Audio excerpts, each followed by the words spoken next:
Hi guys, welcome back to another episode of Zimdog Tuning. Realise, and I have to apologise, that it's been a long while since I've posted anything on YouTube. I've been away from racing, away from Xbox for a little while, getting into some games like Overwatch, but really I'm back to my sort of roots now.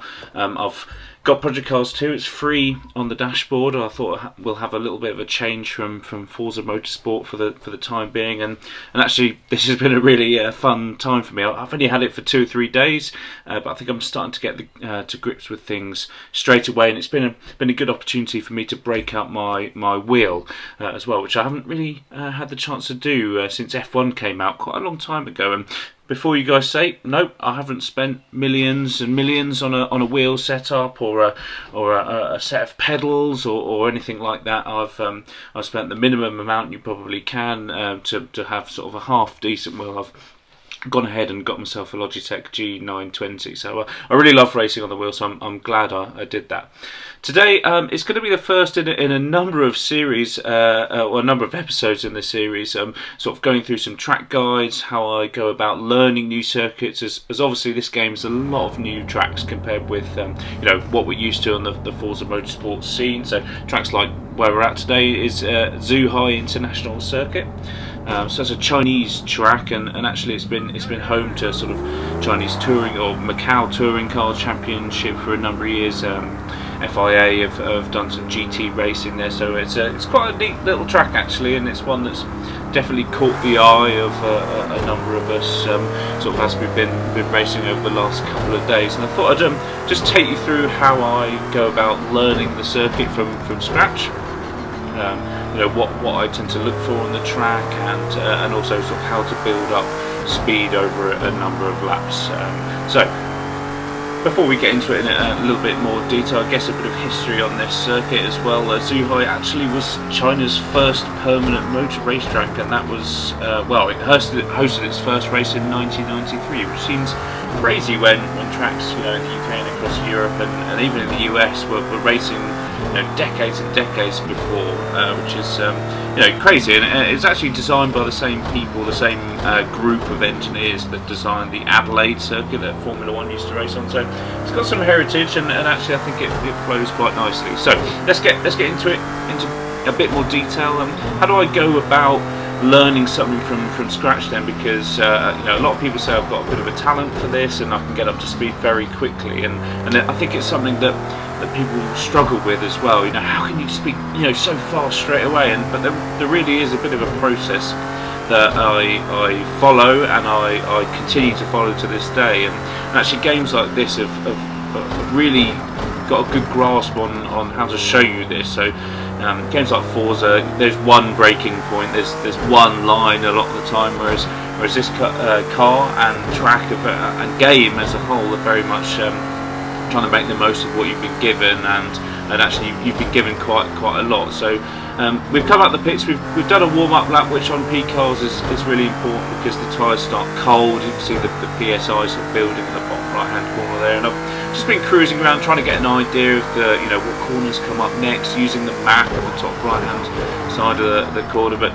short shifting and trying to get an idea of what's coming up next. And this first sort of flying lap, if you like, is where you start to not push it, although tyres are still a little bit cold there, so a bit of a spin on the first corner, which is slightly embarrassing. But you start to figure out where the braking points are, where you can turn in, what lines are ideal round corners. And the first thing to say on this, and probably the most important thing, is if you get your braking right, the rest of the corner is almost going to fall into place. So the first stage of trying to learn a track is looking for braking points, using what's around you on the track as braking markers. So we're blessed on this game because a lot of the time there are braking markers. You can see on the right hand side there's a 100-meter sort of board there, quite high up, so you can see it from any view. You've got the curbs to use, there's various shadows, bits on the track that aren't going to move with different weather conditions. So you need to find things which are permanent positions on the track, like that 100-meter board. The tarmac, the grey tarmac as well, is a good indicator. it goes slightly darker under heavy braking, under the braking zone. So that's a good indicator that if you haven't started braking yet and you're on the dark tarmac, you know, you're probably going to have a bit of an issue there. So going over across the start and finish straight then, up through the gears. Let's have a quick look at this car. It's quite neat actually, the reviews on this game. 150 miles an hour, brake on that 100-meter board. Oh, I think we probably will be alright. This is a really delicately off-cambered, slightly awkward first corner. It's going to be difficult to get the power down there, I can tell already. That's definitely flat there. I think a bit of a coast into this one just to get the braking point. This probably is going to be second gear. Try and, or don't do too much on that curve, I don't think. You can see you're just starting to gain a little bit of confidence by this time, and look, we've got a shadow on the track here. Let's just brake at the beginning of that to see how that sets us off. It was alright. You know, we brake right at the start of the shadow, so I think we probably could maybe try a little bit later there, but it was roundabout right. A bit of oversteer moment obviously on the power on the way out. So we were looking for that dark tarmac again, just after the 100-meter ball. Probably could cut that curve a little bit more and run out wide. This, just lift off a little bit, probably is going to be flat, and we're starting to feel our way through some of these corners in a bit more detail, and we're using the feedback from the wheel and our eyes and our ears as well to tell how far off the limit we are. So that's quite a nice smooth exit there. So we're starting to get a feel for how quick we're going into these corners, roughly where we need to brake, and this last one's going to be different because it's probably the fastest corner on the track, and we cut it a bit too much. So we're at the top of third gear then, so we need to start thinking to ourselves, is that third gear, or should I be trying that in a gear up as well? So we'll try that next lap around, I think. So look at that 100-meter board again on the left, slam on the brakes as hard as you can. We need to get a feel for where we actually need to brake. Second gear's we get a little bit of wheel spin there, probably too lower gear, so it's got too much power for that sort of still that long apex corner. This one again, is this going to be second gear? It's quite fast, sort of 60-65 miles an hour. You can see you're immediately on the rev limiter on the outside of it. So again, is that going to be a third gear corner? I'm not quite sure. Brake to the beginning of the shadow last time. This time probably the beginning of the second round of shadow, if you like, and that was a bit better. We probably could have braked a little bit harder there, so I think that's probably going to be pretty spot on. So right, we know we've got one corner nailed now. We've only got 13 more. So dark stuff again, pretty spot on. Again, I was looking to use a bit more of that curve, but actually I think staying wide is as we almost, it is a little bit better. We attempted that flat. I think that probably will be flat if I'm giving my immediate sort of feedback, and we just need to find the right line into it. So it's all about experimenting with your speed, your line, your braking, the feel on the wheel as we get over a bit more oversteer moment. What I found with this game so far is that stamping on the throttle really doesn't work. You need to be smooth on your application, and if we take a sort of minute to maybe go round a lap looking at the sort of braking and the throttle application. So I'm using ABS. It's on high. It's much easier than using it no ABS, especially on the wheel. So you can sort of slam on the brakes, but then it's gently off, and then you see that smooth throttle application. 3/4, 80% throttle. Even that gave us a bit of an oversteer moment. So again, full braking and then coming off the brake gently as we go into the turning phase, because if you keep on that brake, because that was much nicer in third gear, if you keep on the brake while you're in that turning phase, that transition between the two of them, you're going to lose the back end of the car, and you're just going to, especially in this game, but in a lot of other games, we missed the braking point that time, maybe the second shadow's not quite right for us.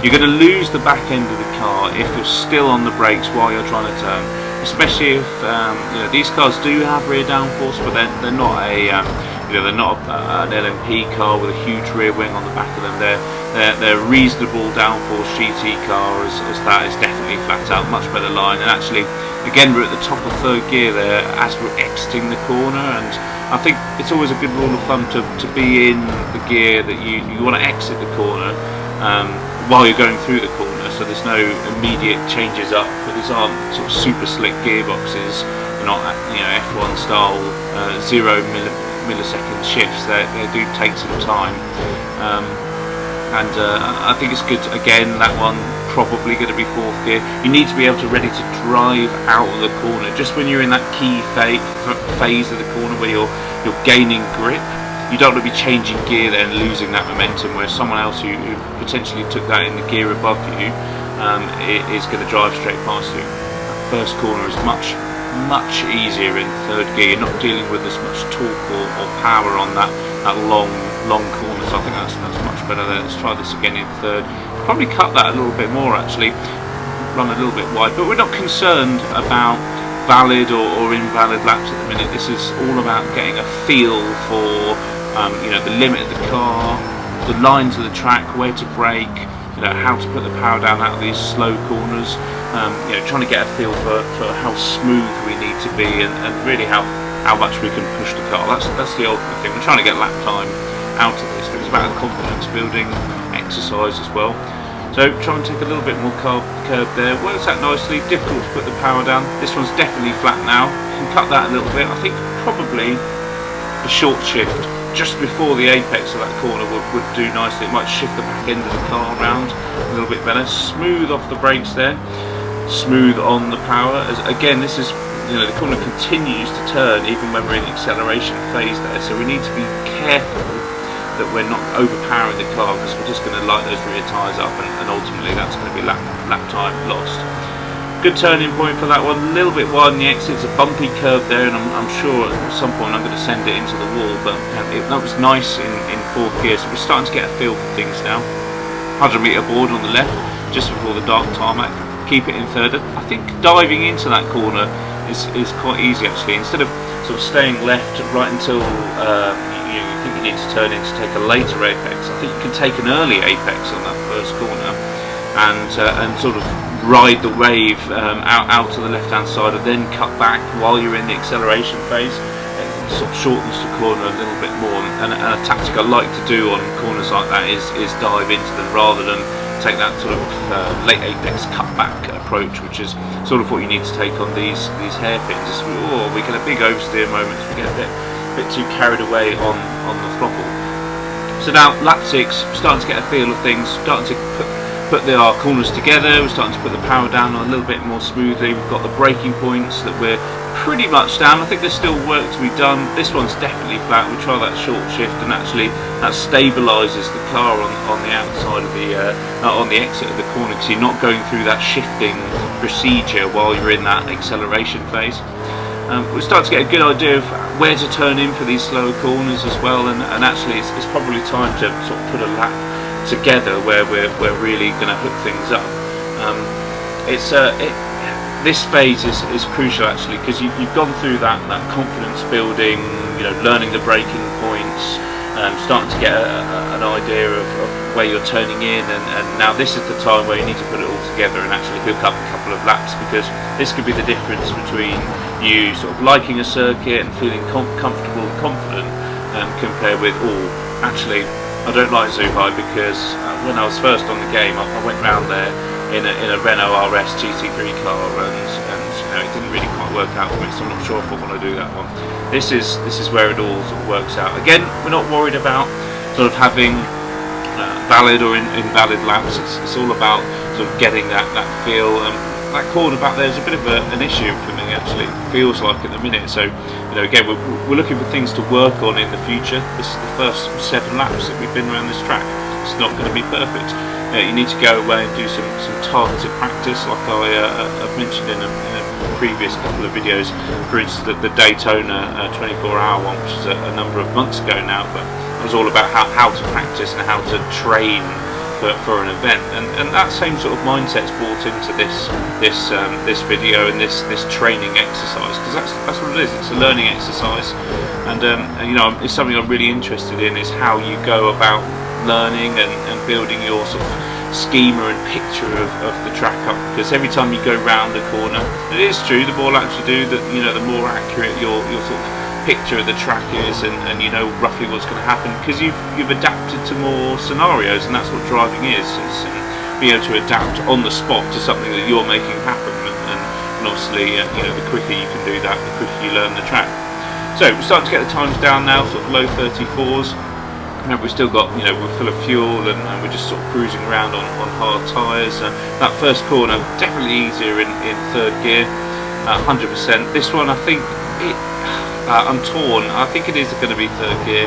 I think potentially on a hot lap where you can stamp on the throttle with less fuel and potentially softer tyres, that could be second gear, and you just need to be ready to shift up on the exit. I feel like it just needs that little bit more turning potential to avoid you going wide. This one's a pure sort of cut back, try and get as straight an exit as you can, and try not to light up the rear tyres, although I don't seem to be doing particularly well at that. Quite like this next little section. It's quite intricate. We're way past the 100-metre board there, turning in relatively early because it's a short apex corner. This one's flat. We already know it's flat. That short shift and a tiny bit of lift, potentially if we need it. I didn't turn in quite at the right point there, but we know we could do it flat on a hot lap now.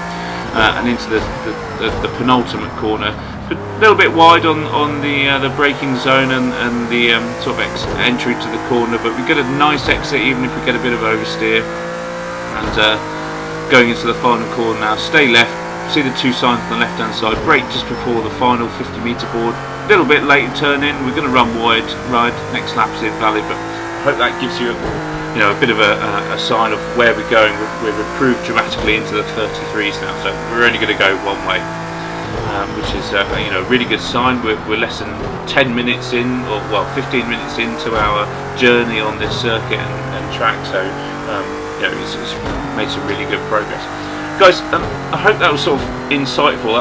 As I said, it's going to be the first in a series of learning tracks. The next episode is actually going to be me sort of trying to take this track to the limit, trying to get as fast a time as I can in this car with the setup on, and I'll be sharing that setup with you. So tune in next time if you want to get hold of that and give this a go. Highly recommend getting a wheel lamp if you've got one, or if you don't have one, ordering one. It wasn't that expensive. It's really rewarding when you get things right on the wheel. So I highly recommend that. And we're also going to do some racing on this track as well, so going through some of the overtaking points and defensive driving coaching as well, which is a big element that I'm interested in. So hope you found that useful. I'll put a link to sort of some previous how to learn videos in the description, and I hope you want to join me on my sort of journey on PCARS. There's a bit of fun, learn some new tracks, look at some new tracks and cars, and until then, I'll see you guys next time.